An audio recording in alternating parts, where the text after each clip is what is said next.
7.2.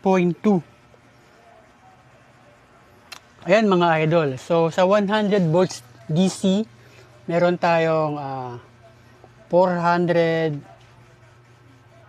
watts or 446.4 watts or round off na natin ng 450 watts sa 8 ohms mga idol. So check natin yung ating heatsink. Reglaga na. Baka sobrang init na niya kasi wala tayong ginamit na pan. Hindi naman masyadong mainit. Okay lang, carry lang. Ayan. So ayun mga idol, so testing natin sa speaker. Sa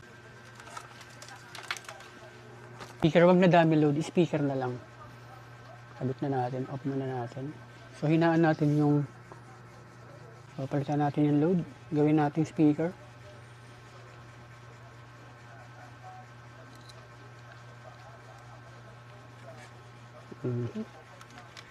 So hindi na dami load, gagamitin natin ang speaker na.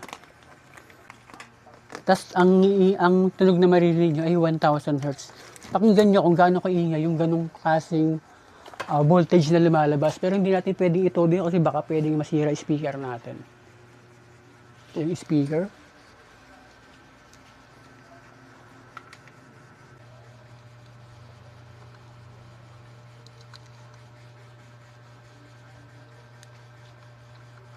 Yan, naka-speaker na tayo mga idol.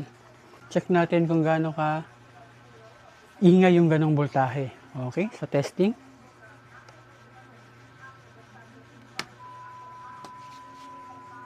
Ayan, meron kagad mahina.